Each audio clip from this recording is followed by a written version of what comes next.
Hello people and welcome to the channel. After Trico and Mudkip, it's finally time to focus my attention on Torchic.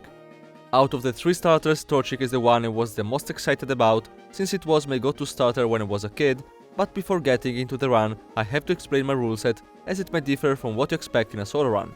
First of all, much like you do for an hardcore Nuzlocke, I don't allow myself to overlevel or use items in battle. Those are simple but really harsh limitations for a solo run, so I have a couple of additional rules to make these runs not only possible but, in my opinion, also much more interesting. I don't limit myself to a single Pokémon of the chosen species, so in this case you'll see me use multiple Torchic, but mind that I cannot use more than one at a time in battle. TMs, Tutor Moves and items in general are infinite once I get access to them, and finally breeding is allowed and will be exploited to find Pokémon with a desired nature and IVs. Using the daycare also means I'll get access to the egg moves, but I'll talk about it once we get there. Every Pokémon has the potential to shine in different ways, and this rule set won't lock me into a one-dimensional run where I'm forced to use the same strategy over and over. In this case, I foresee a certain strategy to be really predominant, and by looking at Torchic's base stats and moveset, you might take a good guess. Special attack is its best stat, and even if it's kinda slow, it's still a bit faster than Mudkip, and that's good. A relatively low defense and HP make Torchic a rather frail starter, but that's all for the best since there's a decent physical attack to compensate. As for the bi-level moveset, we are once again looking at a kinda underwhelming one. Sure, Mirror Moves tickles my imagination, but rationally speaking, I know it's not going to be useful. The best level up move is Flamethrower, but at that point the TM will be available, so there's not even that. Speaking of TMs, the type variety is decent, but the only moves I have to exploit my best stat are of the fire type, so we'll see how much use I can actually get out of them. And finally, the egg moves. I don't want to make the rule section of the video even more tedious, so for now, let's just say that even if there are a couple of great options, they are not as good as it might seem. There's a more comprehensive rule set in the description if you are interested, but for now, let's just jump into the run. The early game really worries me. Roxanne might be a huge brick wall, and even if I manage to get past her, I'll have to deal with my rival Smartstomp not much later. And both of these fights will have to be won by the same Torchic. It took a while to find it, let's hope it will be the hero we need. The early EV training is going to be very tight. Every experience points counts, so in just letting the level 2 Zigzagoon attack me until it flees. The first rival fight might cost me a reset or two, but this is not the case as I get an unnecessary amount of luck. Just a heads up, on the right you'll see the current level cap and a reset counter. A chart with the IVs and EVs of the Pokémon I'm using will also be there for every major battle. There are only a couple of mandatory fights before reaching Rustboro, and they aren't even worth to mention, so let's skip ahead to the seemingly impossible battle against Roxanne.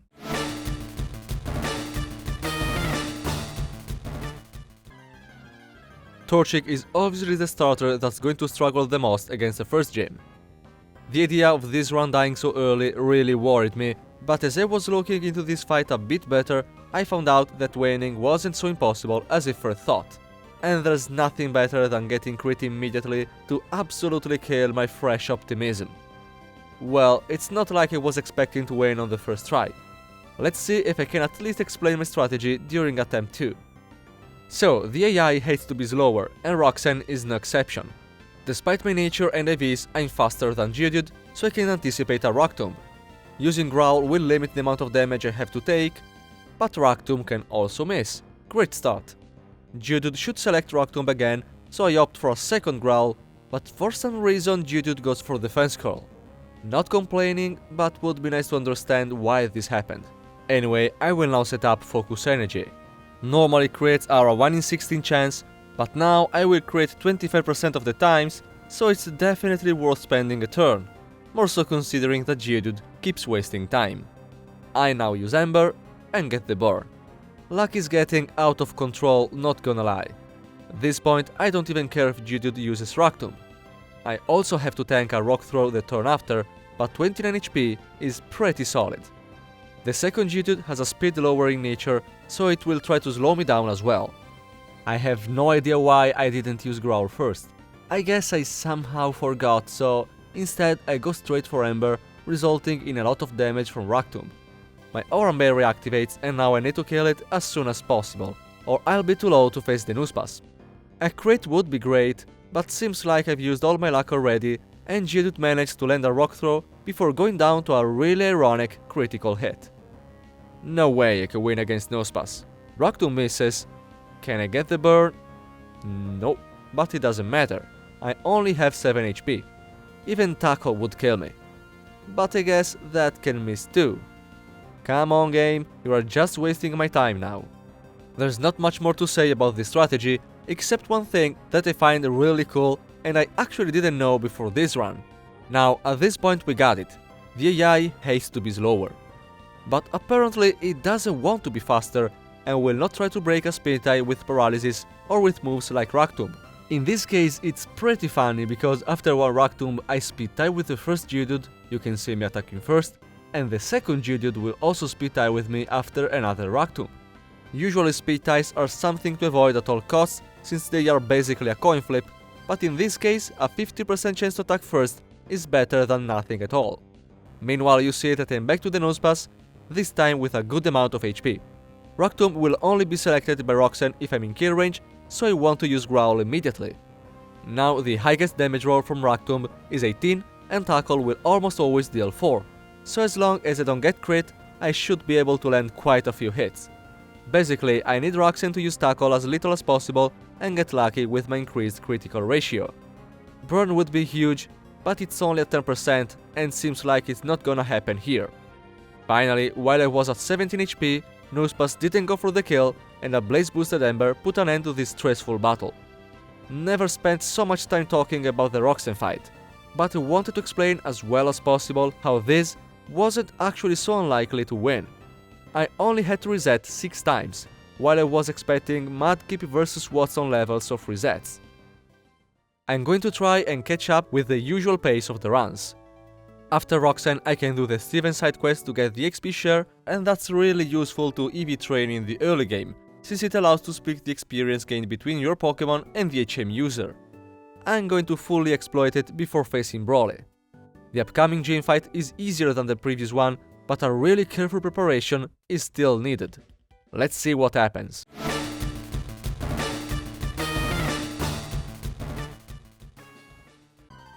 My Chop is first. Thanks to my maxed out attack, Peck is gonna be my best option for the battle. The only problem is that Bulk Up rises both attack and defense, so if they set up, I'm gonna be in trouble. Case in point, I now won't be able to finish it off in a single hit, so instead I use Focus Energy.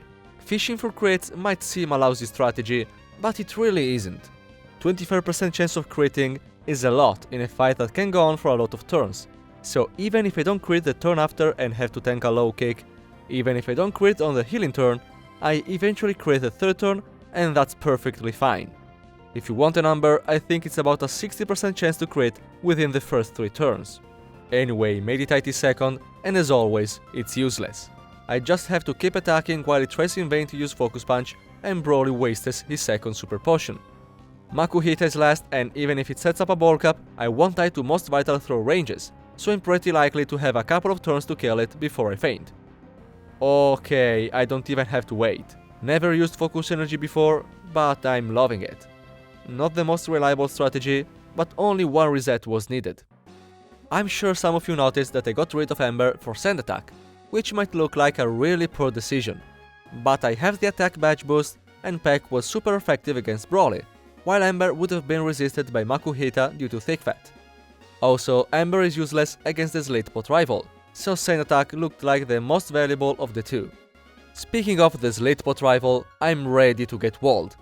It really depends on how my Smart Stomp behaves. I'm not used to deal with the Mudkip line. First is Lambre, which thankfully doesn't have a water move. So I use Cut, which thanks to the Seal Scarf is unironically a solid damaging option. And since Lambre used Astonish, I decide to set up Focus Energy.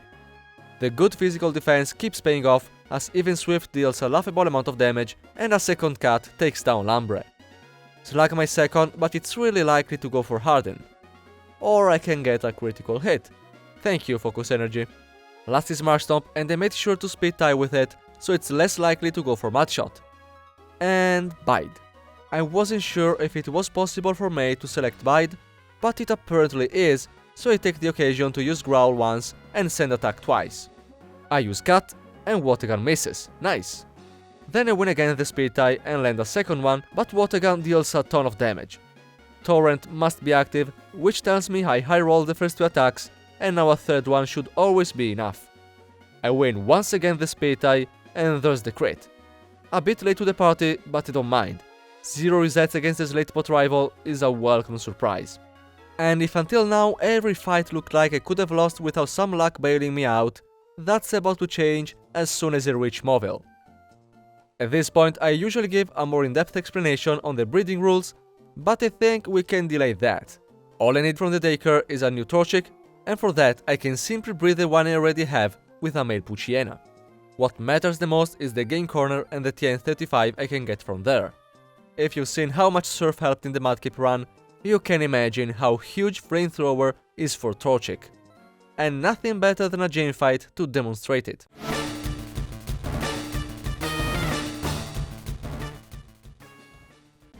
Flamethrower is so powerful and Torchic has such a decent special attack that I can afford to use a Torchic with a timid nature and still one-shot Voltorb. I don't remember if I ever played a run where I could outspeed and one-shot this abomination, but this is for sure a sweet revenge for the past suffering. Electrike is second, but it's slower and really squishy, so it goes down in a single hit as well. Magneton comes out, and this time Flamethrower is even going to be super effective, so despite it being a fully evolved Pokémon, Magneton faints immediately. Wattson's Manectric has a brave nature, so less speed and more attack. As a result, a Torchic with a perfect speed is faster by a single point. And that's huge. First, I'm going to use Ember as, unsurprisingly, Manectric tries to slow me down with Thunder Wave, but a tactical Cherry Berry cures the paralysis. Flamethrower would have been a range, but thanks to a lucky burn on the previous turn, it is now guaranteed to kill. Easiest Wattson I had in a while. The reset counter stays the same, and I don't expect it to change anytime soon. Before advancing towards the battle against Maxie at Mount Chimney, I decide to breed another Torchic. After the third gym, I get access to Hidden Power, and the best thing I can do against Flannery is to find a Torchic with a Water type 1. The same Torchic is going to be useful against Maxie's Camrap too, and with a great special attack, all the other Pokémon are going to be a one-shot with Flamethrower. This Torchic is really slow though, so my Tiena gets a chance to land a Sand Attack. Really bad, missing against Camrap might result on a reset. A second Sand Attack worries me even more, and missing again against my Tiena is a bit upsetting, but hopefully I'll still hit that Hidden Power through the accuracy drops. At least now my Tiena is using Bite. Okay, I flinch. Okay, I flinch again. Seriously, this is not okay. A third flinch in a row? At this point, I don't even care of winning, I just want to see this stupid Tiena go down. Well, this feels kinda rigged. I don't even feel like calculating the odds of that happening. I just want revenge.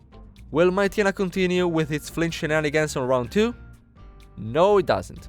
And a crit, while not needed, is enough for me to feel avenged.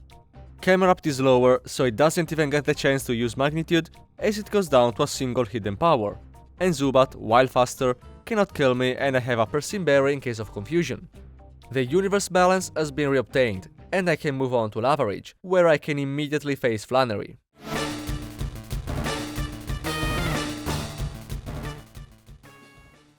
As I said before, the strategy against Flannery is pretty simple. A Water-type Hidden Power is enough to one-shot every Pokémon aside from Torkoal. This might seem like a cheap way to win a battle, but the truth is that Hidden Power by itself is not enough to win. A stabless move with no more than 70 base power can't do miracles. But Torchic has a great special attack to back it up, and thanks to its typing and Flamethrower, it doesn't even risk to die against Torkoal. Torkoal is really bulky and there's no way it dies in one hit.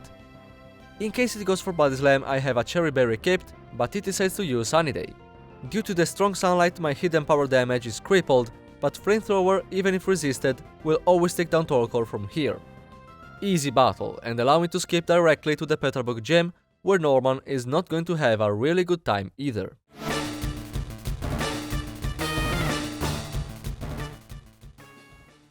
It's time to seriously start using Blaze. If the right Mudkip was able to outspeed every Pokémon in Norman's team, Torchic can pull it off as well. But unlike Mudkip, Torchic at this point can fully exploit its strongest moves. After one-shotting Spinda with a single flamethrower, Vigoroth goes down the same way. Linoone would actually have a chance to survive if it wasn't for the charcoal I gave to my sweeping Torchic. The poor Slaking is last, but Torchic can learn Dig, so it's just a matter of time. Not too much time though. Once I see it in yellow, I know flamethrower will always kill, so all things considered, Slaking goes down relatively fast. And after these 2 back-to-back gym fights, I find myself with already 5 badges and just 8 resets. Not bad. But the forestry rival might bring me up to double digits resets. It took a while to come up with a decent plan, and I needed to use some berries to decrease the EVs I had on one of my Torchic. Those berries becomes available once you can use Surf, and can be really useful for situations like this. Anyway, I forgot to mention that Flannery gave me the TM for Overhit. It's gonna be my strongest move for the rest of the run, and as you can see, it's able to one-shot Lambre, even though I can't do anything to avoid some cheap damage from Fake Out. My White Herb also restores the special attack drop, so I should be fine unless Slugma goes for Rock Throw. But no, the chances of it using Amnesia or Harden are really high. Last is Mars Stomp, and I'm going to deal some damage with Flamethrower first. Mudshot will hit hard, but joke's on him, its highest damage roll is 72, so the only thing it will accomplish is to activate Blaze. Okay, I'll drop the condescending attitude. But hey, at least no double digits. On the second try, I'm able to survive with 5 HP, so a Blaze boosted Overhit hits like a truck despite being resisted and takes down Mars Stomp. Much like I did many times before, I'm going to skip Winona for now, and instead I head towards Lillycove. The main reason is the department store, but if I want to enter the building, I have to face the last rival battle. Her team got a little boost and I have the exact same Torchic, but on my way here I got the TM for Sunny Day, and that's going to help me win an otherwise terrible fight. So first is Tropius, May's new addition to the team. I'm going to set up Sunny Day against it, since it's really likely to go for Sweet Scent on the first turn. You might think this is not a good idea since Tropius has Chlorophyll, but this one in particular has a sassy nature and my Torchic has already proven to be the quickest chicken in the country. So I actually still outspeed by a single point, and a Flamethrower is more than enough to one-shot Tropius. Second is Magma, but even if it gained a couple of levels, I now have the Strong Sunlight at my advantage and Flamethrower is not even a range to kill. Mars Stomp is next, and I'm going to use more or less the same strategy you've already seen. Except that this time I don't need Overhit thanks to Sunny Day. And that's good, because I'm going to need my special attack untouched to take down Ludicolo. Its special defense is really good, and the sunlight just faded, so there's no way it dies if I have a debuff. Or maybe, due to that Mudshot, a Pineapple is now faster than the quickest chicken in the country. So reset number 10. I didn't even consider the possibility to be slower than Ludicolo. That was such an avoidable mistake. I have a plan B, but it's much less reliable. I'm gonna lead with 47 HP, and as far as I know, the AI is much less likely to set up if I'm already at low HP. Don't quote me on this, I'm not sure if it's true, but the point is that in this case I did the right thing. Tropius goes for Stomp, which is guaranteed to put me in Blaze, and then Flamethrower one-shots it. Slugma is so useless I'm not even going to show it, and next is Mars Stomp.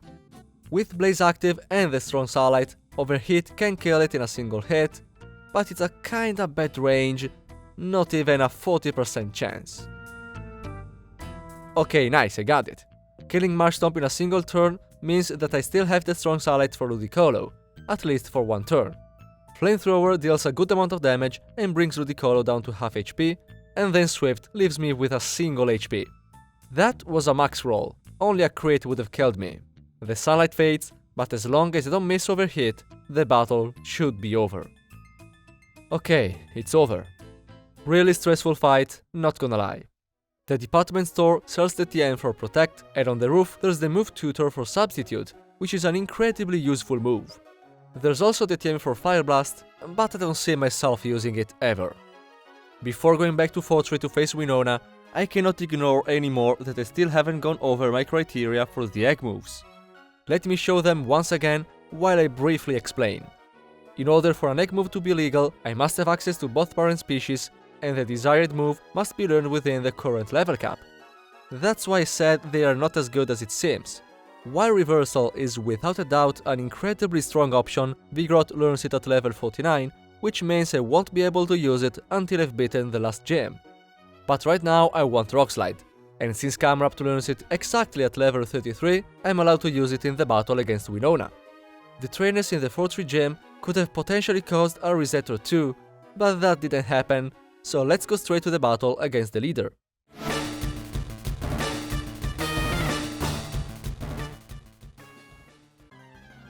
First is Swablu, and if he doesn't start attacking immediately, I might try to set up against it. I go for Substitute, which, unless it gets an errorless crit, won't be broken in a single hit. Mirror Move is what this Swablu loves to spam, and at this point, there's no reason not to use Focus Energy.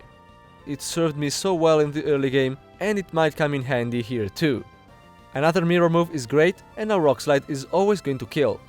I don't like to use 90% accurate moves, but a 1 intentions to miss is affordable. Second is Pelipper, since it has a super effective move in Water Gun, but it really hates using offensive moves and much rather waste time with Protect or confuse me with Supersonic.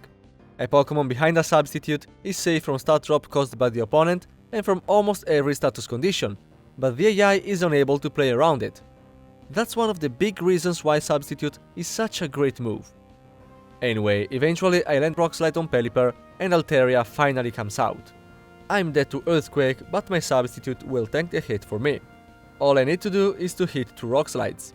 Here's the first one, but that seemed like a really low roll, and I know there's a 9% chance 2 Rock Slide don't kill due to the Oran Berry. Stab, Flamethrower and Blaze boosted overhit are great, but I have to say that nothing gave me the same satisfaction as Focus Energy did. Critting so much just feels too good. From here, the game is won.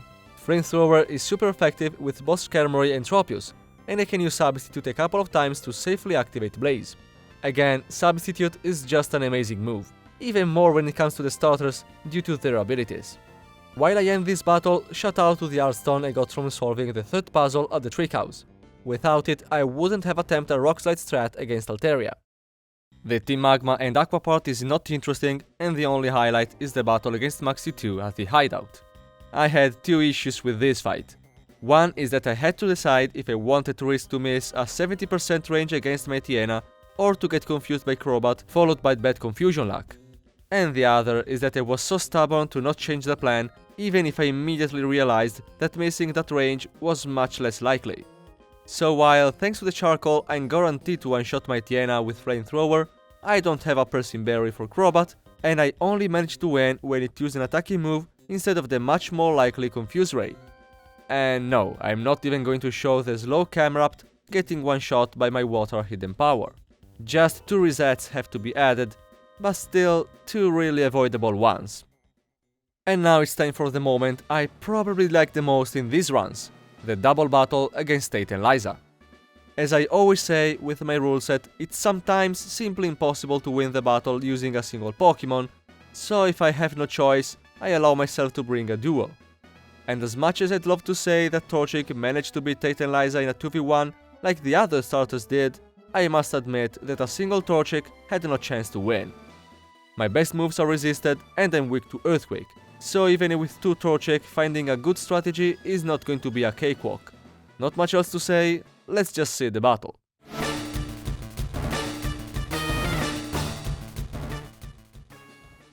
Tate and Liza lead with Xatu and Claydol, and both of them have the potential to really mess me up. Annie the Torchic goes into the battle with only 71 HP, which puts it into Xatu's Psychic kill range. Protect will make it waste a turn, and Brand, who is trained to outspeed Xatu, sets up a Sunny Day. It's nice to see Xatu's attack fail, but there's nothing I can do to prevent Claydol from hitting an Earthquake on Brand. No worries, I made sure to always survive, which means Blaze is active. Now, thanks to the strong sunlight, Brand is able to kill Xatu with a Blaze boosted Flamethrower. The level up is really important because now any overhit is guaranteed to take down Claydol. Unless it misses. Well, it's a 90% accurate move, this was bound to happen. Take 2, you know what's going on. Protect, Sunny Day, Brand has to tank an Earthquake. Come on now. I thought I wouldn't need to reset even once, and here we are. Let's try again. Hopefully I won't get crit again by Claydol. Good. So now Flamethrower one-shots Zatu, and thanks to the level up, Overhit will be enough to kill Claydol as well. Okay game, I see how it is. After what happened against Maxie at Mount Chimney, I should not be surprised. Fine, I'll add a third reset to the counter, but please, stop with the rigged matches. Can we finally hit an Overhit against Claydol? Thank you. My White Herb activates, so Annie is as good as new. Now Solrock and Lunaton are out, and since Annie is only dead to 2 Psychic rolls from Lunaton, it's very unlikely to be chosen as a target. So I use Protect with Brand and hit a decent Flamethrower on Lunaton with Annie, while both of the opponents focus Brand as expected. The Lucky Burn is not going to be a game changer, although now I can afford to use Flamethrower with Brand instead of the apparently very unreliable Overhit. Solrock has a weaker special defense, so a Flamethrower does more than half, but it retaliates with a Flamethrower itself taking down Brand. You did good, Brand, and you will soon be avenged by Annie. As long as it doesn't miss an Overhit, that is. Okay, good. Enough misses for this run. Even though, now that I think about it, I did not miss a single Rock Slide against Winona. I guess you only noticed the bad luck. The double battle against Maxie and his admin at the Space Center did not give any trouble. I have my Torchic with a Water Hidden Power for Camerupt, and I can teach it Protect to stall few turns while Metang deals some damage. Flamethrower is generally good for both my Tiana and the Zubat line, and thanks to the Persian Berry I have equipped, I am not too worried about confusion either. As always, the best thing to do for these battles would be to use Substitute, but I tend to refrain from using such an overpowered move when I don't really need to. The battle versus Archie is another prime example, as a Substitute preventing confusion would make the fight pretty much a guaranteed win. Instead, I lead with my Torchic in Blaze and take down the Mightyena with Flamethrower. The Citrus Berry activates so that Crobat won't be able to simply outspeed and kill me. If it's like the rival Stropius, it should be more likely to attack due to my lowish HP. Thankfully no Confuse Ray and I'm back in Blaze, so Flamethrower can one-shot it as well. Last is Sharpedo, which despite being really fragile, is not frail enough to go down like the previous 2 Pokemon. Overhit is more than enough though, so here's another battle won without having to reset. The Gen 3 game's lore is cool, but we don't need to spend time talking about it, so let's skip ahead. The last gym leader is a water type specialist, and it's since Roxanne that we don't have to deal with such a clear type disadvantage. But I do have an idea. Let's see if it works.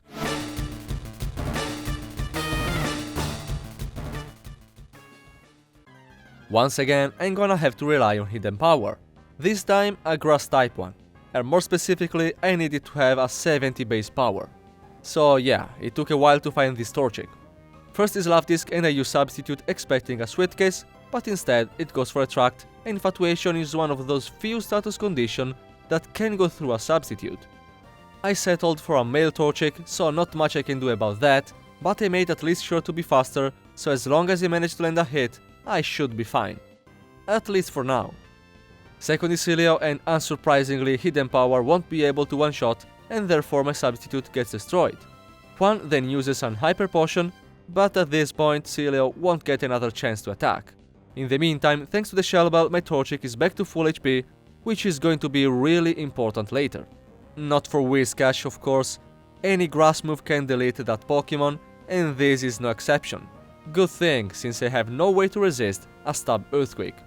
Next is Crodant, and this might actually give some issues, as Hidden Power only has a 50% chance to one-shot it. There are just few Crab Hammer ranges that kill me, so it might use Leer or Taunt, but a critical hit makes sure I don't have to worry. Sometimes you have to reset due to an unlucky crit, but sometimes a lucky crit saves you from resetting. Probably speaking too soon. Kindra is Juan's final Pokemon, and you don't need me to tell you it's his most dangerous one. I made sure to have a decent enough special defense to not get one-shot from Water Pulse while at full HP, and therefore I can very legitimately expect a couple of double teams before it starts using a damaging move. There's no way I can outspeed this Kindra, so I need to land a Toxic through its not perfect accuracy and a double team. And I do. Now I'm actually making a mistake by using Protect. I should go straight up for Substitute, since Kindra is more likely to attack the next turn than this one. but I don't get punished and manage to set up the substitute after Kindra goes for a third double team. I've seen this thing using 6 before attacking, so I'm not surprised by this behavior. Relying on poison is usually not a good idea since Kindra has rest, but in this case I'm sure it won't go for it. Losing HP to make a substitute puts me into kill range, so now Kindra will prioritize attacking over healing. And while Juan has another hyper potion for its ace, the toxic damage is getting bigger and bigger. All I need to do is to stall by alternating protect and substitute. So it's with sincere amazement that I win my battle against Juan on the first try. 16 resets so far, that's much better than I dared to hope. But as always, it's impossible to give a final judgment until I face the last 5 trainers of the run. Before that, I have to at least briefly show the fight against Wally in Victory Road. His team might look scary, but it's not really difficult to beat him. You've already seen this Torchic before. I found out he had a pretty decent Ice-type hidden power, so I couldn't help myself from using it to sweep Wally's team. So Alteria goes down, and then, since he made sure to start the battle in Blaze, Flamethrower sweeps pretty much everything else. Not the Gardevoir though. The correct play was to go for a double Flamethrower because Wally's Gardevoir is 100% guaranteed to use Future Sight on turn 1, but I don't miss overhit, so no big deal. Back to the league topic, I'm going into the final gauntlet with 5 Torchic, each one with its own level cap based on the opponent it's going to face. After some planning, I should be ready, so without further ado, let's face Sydney, the Dark-type specialist.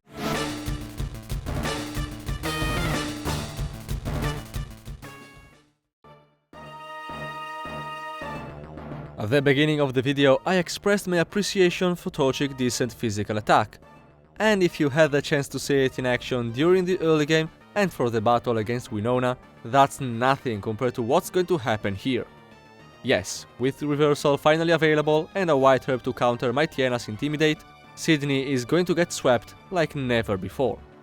And it's not even like this Torchic is incredibly good or anything. This is truly a John Smith Torchic, a completely average one, not even fully EV trained. Unless there's a borderline impossible fight, I tend to not save between Elite 4 members so that I'm forced to find the most reliable strategies, so having a 100% chance to win against the first trainer is something I'm really happy about. And the best part is that this is not going to be the only guaranteed win. Let's see the battle against Phoebe.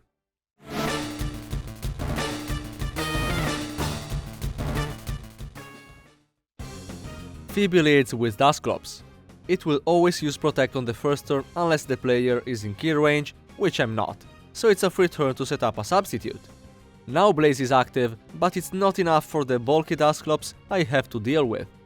Since now I'm in kill range, Dusclops will destroy the substitute, but in the meantime my fire moves got a further boost thanks to Sunny Day. And from here it's just a matter of pressing Flamethrower 5 times. Dusclops goes down, and the second one will not die in a single hit without the strong Sunlight, but thanks to that and the charcoal I have equipped, it's guaranteed to kill. Not even need to risk a 10% miss with overhit.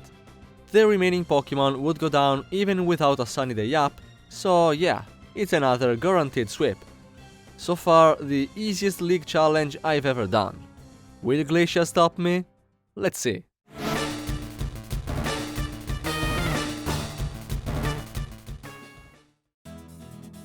The Ice-type Master versus the Fire-type Starter. Apparently a clear advantage, but I don't need to use Fire. All I need is to start the battle at 1 HP and use Reversal 5 times. While I give Glacia the Sydney's treatment, let me say that this Torchic needed at least to have an almost perfect attack to pull it off. Going for a special Torchic would have been much more ineffective since Celio and Warren are part water and have Thick Fat as an ability. Having a fighting type option for the Elite 4 is usually really good by itself, but having the strongest move of that type available is just incredible. And with Glacia done, even if I fail against the 2 remaining trainers, I don't see a reason to show these battles again. So say goodbye to the part of the run I loved, and prepare for the part I hated.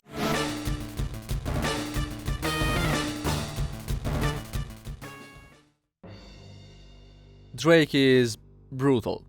Not that I expected anything less. I know I need a good amount of luck, and I'm not expecting to win on the first attempt, but you never know. Given Shelgon's really strong tendency to use Protect on the first turn, I feel pretty safe to set up a substitute. It almost always sees a kill now, and I would go straight for my Ice Hidden Power if I could, but as I said before, Hidden Power by itself does not make miracles. Even with a Nevermelt Ice equipped, it only has a 25% chance to one-shot, so I'm better off using Swagger for the Confusion coin flip. Fortune is by my side here, but that's not all the luck I need, not at all. A modest nature would have made these ranges much better, but I needed a boosted speed to be faster than Flygon, which, thankfully, is a guaranteed one-shot. Salamence, on the other hand, is not, and having 45 base speed means I will never be able to attack first. That's why I needed to outspeed Flygon, to have my substitute still up for Salamence. The silver lining is that there's about a 50% chance to one-shot, and even if I miss the range, Drake will then use a full restore, giving me another chance. In this case I kill it immediately, but the biggest threat is about to come out. I don't have a good way to deal with Kingdra, and if the previous one I faced was almost able to one-shot with Water Pulse, this one has Surf, so tanking a hit is off the table. So, Swagger. First of all, I need Kingdra to hit itself in Confusion right away, nice, and now I'm going to try and set up a substitute, hoping it keeps hurting itself. But it snaps out right after, so things don't look too good now. If I manage to keep a substitute, I might be able to land a couple of sand attacks, but now I'm forced to use Swagger again, and this time it hits me. So goodbye attempt 1. I realize it's not a good plan, but I really couldn't think of anything better. If you come up with something, please let me know in the comments. I would love to hear your idea. Anyway, this is bound to eventually work out, so let me jump a bit in the future to show you my first victory against Drake. There's a bit of mixed luck at the start with Shelgon not using Protect and then missing a Rock Tomb to compensate. Swagger hits and I win the coin flip, so now Hidden Power can take down Shelgon. Flygon, as I said, is a guaranteed one-shot, and against Elements I'm gonna get the high roll on the first try. It's actually better if it dies from the second one, so that Drake wastes a full restore, but this is perfectly fine too. And now Kingdra. This took a while and I would bore you to death if I were to describe every single turn, but I'm still going to show you the whole thing while giving some extra information. The last Pokemon is Altaria, and despite being 4 times weak to Ice, I'd need a pretty high roll to one-shot it with Hidden Power. So ideally, I'll still have a substitute up when I'm done with Kingdra. What you're seeing is indeed a lucky attempt, but if you were to take a guess of how many resets I needed, you would probably say a lower number. Yeah, the reset counter skyrockets to 54. So I failed 38 times before this. In all honesty, I was having some bad luck, especially with Swagger missing more than it's supposed to, but hey, that's part of the game too. Anyway, you see that I managed to have a substitute up as Kingdra hurts herself in Confusion one last time and faints, so from here the win is guaranteed. As I said, one-shotting Altaria is really unlikely, but I outspeed, so I'm completely fine with two-shotting it. This battle was really time-consuming to get through, so I'm already really afraid of having to do it again. With Drake defeated, all is left is Wallace, but his team is much stronger than Juan's, and I was just barely able to beat him. Honestly, I'm worried.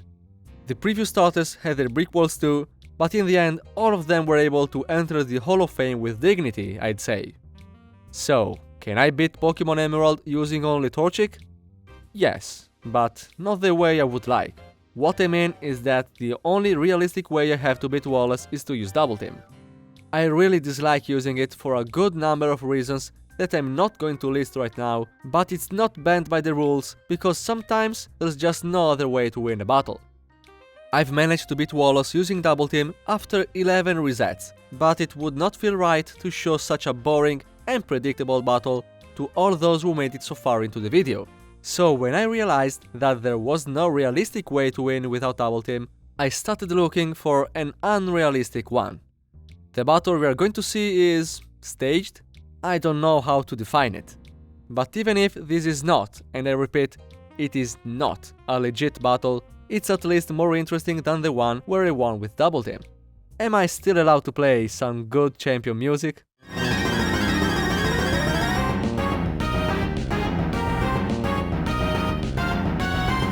Wailord is first, and the plan is to PP stall it completely. You might say that using sand attack is not much different than using double team, but at least dropping to -60 accuracy of the opponent does not give a permanent evasion boost for the rest of the battle.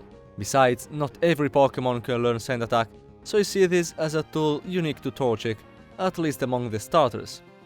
This is gonna take a while, but I have something to address while the RNG stars align in my favor. Leftovers are also in play here. It's apparently an illegal item, but there's actually a story behind it. Leftovers can be found via pickup by Pokémon at level 81 and above. In a Nuzlocke, this is usually not possible because all main encounters must stay below a level cap, but the rule doesn't apply for solo runs, where the only limitation for the other Pokémon is that I cannot use them in battle. Back when I did my first challenge, I actually went through the effort of raising a bunch of Linoon up to level 81 using only the EXP share and the rare candies obtained via pickup in the process. It took a couple of days, but eventually I was able to legit find the 1% leftovers. From that day, I decided to just give myself leftovers if I needed to. The reason why I don't use the item so much is that it encourages stalling strats, which while are completely legit, they are kinda boring and feel all pretty samey. Anyway, with Wailord out of PP, now I have to use reversal until I trigger a full restore. It's really important to be back at full HP and with a substitute up when that happens. Using again reversal on the healing turn gives Wallace a really small chance to switch for a Pokémon that resists fighting moves. So either Tentacruel or Gyarados. And I need to see a Gyarados switch. Intimidate doesn't work behind a substitute, and Sand Attack will help me set up for my plan. First of all, at full HP I'm almost always out of K range, so there's a good chance Gyarados uses Dragon Dance. Since I made sure to be slower, I can go straight for Mimic and copy one of the best setup moves in the game. The Mimic move only has 5 PP and I need to use all of them, but thanks to that first Sand Attack I have a chance. Once I manage to use 2 Dragon Dance I become faster, so I can keep using Substitute until Gyarados misses again, giving me a free turn to keep setting up. Once I have my +5 attack, I can start using Reversal. The move deals damage based on how many HP I'm missing, and it's a bit tricky to manage my HP due to the constant healing from leftovers. But at least that gives a bit more depth to the strategy. Against Gyarados, I'm gonna need 3, and since it breaks the Substitute after the first one, I decide to set up another to lower my HP.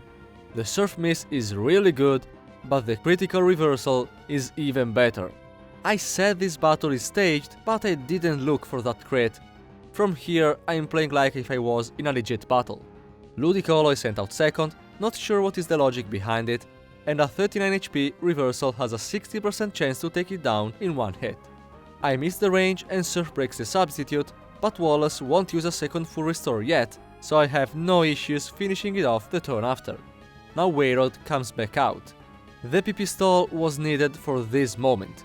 My HP is too high to one-shot it with reversal, but Struggle deals just the damage I need to be in the perfect position. A Substitute brings me down to 4 HP, and a non-critical Struggle has no way to break it, so when Wailord goes down I have a Substitute up and a decently low HP for Tentacruel. Despite the low physical defense, Reversal is nowhere near to one-shot it, but at least I'm not risking to trigger a full restore. Ice Beam leaves me without Substitute, but that's okay, and another Reversal finishes it off easily. In the meantime, my HP got high enough for a Substitute, and in order to guarantee a kill against Whiscash, I need to be lower on HP. So I set it up, and after healing from leftovers, I only have 10 HP, which is perfect. Not only for Whiscash, but also for the Milotic right after. Despite the level up, my HP hasn't gotten too high, and the one-shot against Wallace's last Pokemon is certain. So this was the battle I wanted to show you, but I could not pull it off in a legitimate way. If I were to do this right, I would still be playing a temp 1000 or something. Nonetheless, I hope you enjoyed it. I'm afraid the ending got a bit tedious at some point, but I want to be as transparent as possible when it comes to these challenges.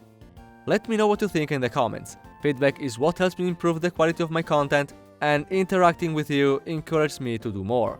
Also, I'm not sure what will be the protagonist of the next solo run, so you might help me with that. The next video is probably going to be a special Nuzlocke, but I still haven't decided what to do after that. Anyway, you have a nice day, and as for me, back to theory crafting.